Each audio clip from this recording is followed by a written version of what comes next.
శారీస్ ప్రతి 10,000 రూపాయల కొనుగోలుపై ఒక గోల్డ్ కాయిన్ ఉచితం. నేను విన్నది అంటే చాలా దగ్గర నుంచి విన్నాను.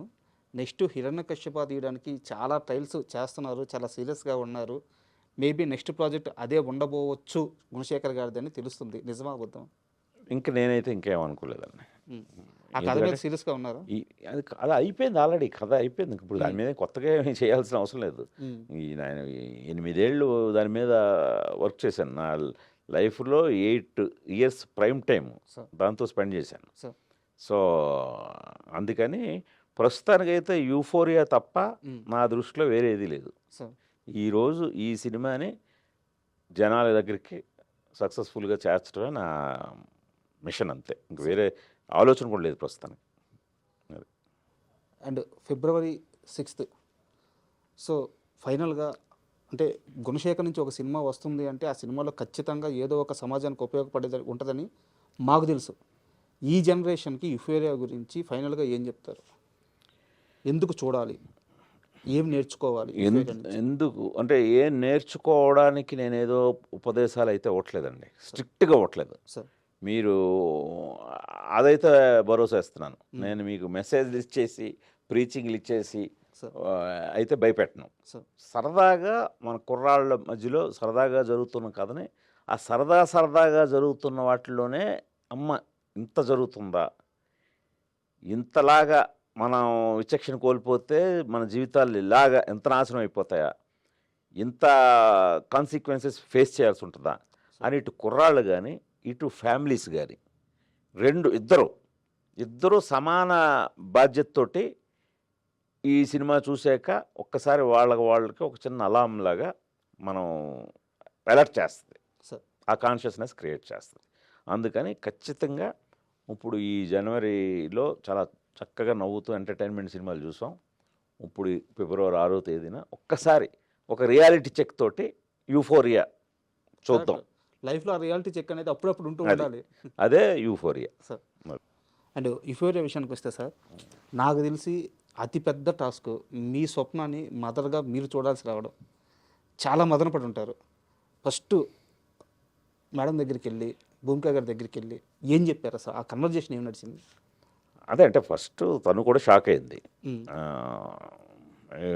ఎందుకంటే జనరల్గానే హీరోయిన్లు మదర్ రోల్ అనేసరికి కొద్దిగా వెనకడుగేస్తారు. అందులో ఒక టీనేజర్కి మదర్గా చేయాలి. భూమిక నిజ జీవితంలో యంగే, ఆవిడేం టీనేజర్కి మదర్ అయ్యేంత వయసు లేదు ఆవిడకి. ఆ రియల్ లైఫ్లోనే ఆవిడ సన్నకే 12 ఇయర్సే. సో అందుకని కథ స్క్రిప్ట్ పంపించమంది. తను అప్పుడు లండన్లో ఉంది.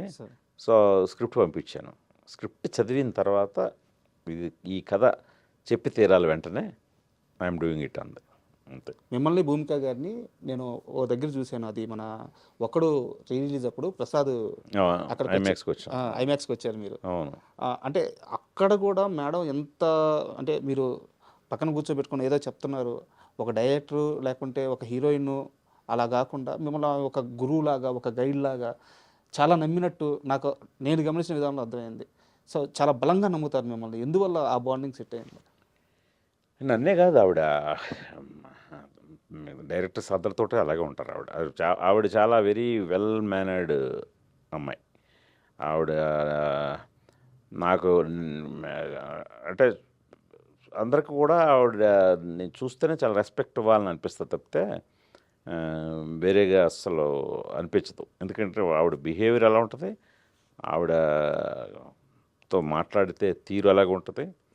అందుకని ఇక్కడ నేనే కాదు, మీరు వేరే డైరెక్టర్తో చూసినా సరే ఆవిడ అలాగే ఉంటారు. సార్ ఒక సీరియస్ క్వశ్చన్, ఇది కూడా చెప్పాలనుకుంటే చెప్పండి, స్కిప్ చేయండి. రానా గారితో ఇప్పుడు మీ రిలేషన్ ఎలా ఉంది? ఎవరితోనూ ఎప్పుడు రిలేషన్ ఏమి మనకేమీ చెడదండి. ఇప్పుడు ఆ పర్టికులర్ ప్రాజెక్ట్ విషయంలో సో అది జరగలేదు. ఆ ప్రాజెక్ట్ జరగనప్పుడు సో తను అది వేరే రకంగా ప్రయత్నాలు చేసినప్పుడు నేను కొద్దిగా హర్ట్ అయ్యాను.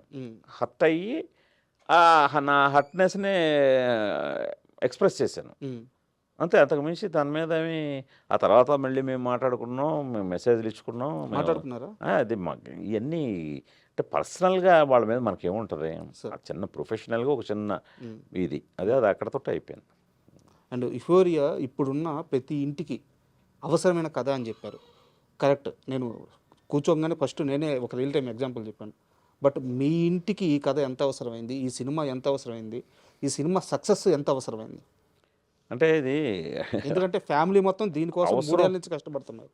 అంటే ఫస్ట్ మా అందరికి కూడా కథ చెప్పాలన్న ఆసక్తే. ఉమ్, ఈ కథని రైట్ టైం ఇది చెప్పడానికి ఉమ్, అని ఆసక్తి. అందుకనే ఇప్పుడు మేమందరం కూడా చాలా ఎమోషనల్ కనెక్ట్తో ఉన్నాం. ఉమ్, రేపొద్దున్న జనం కూడా ఈ సినిమా చూసిన తర్వాత ఉమ్, అంతే ఎమోషనల్ కనెక్ట్ వస్తుంది. అంటే ఆ ఎమోషనల్ కనెక్ట్ రావడానికి ఇదేదో మనకి స్వీయ అనుభవంతోనో దీంతోనో వచ్చేది కాదు. ఈ రోజున సొసైటీలో మన ఎదురింట్లోనో పక్కింట్లోనో ఇలాంటివి జరుగుతున్నాయి కదా, మన ఇంట్లో కూడా జరిగే అవకాశం ఉంది కదా, సార్ మనం ఎంత జాగ్రత్తగా ఎంత అలర్ట్గా ఉండాలి అనే ఒక అవేర్నెస్, ఒక కాన్షియస్నెస్ క్రియేట్ చేస్తుంది. సార్ సో అందుకని ఈ కథను చెప్పాలన్న ఒక కుతూహలంతో మేము ఎప్పుడెప్పుడు చెప్తామా అనేది మేము నమ్మాం. సార్ మేము గట్టిగా నమ్మి మేము సాటిస్ఫైడ్ అన్ని రకాలుగా. సో అందుకని రేపొద్దున్న అదే రిజల్ట్ని ఆడియన్స్ నుంచి రప్పించుకుంటాం అనే నమ్మకం ఉంది.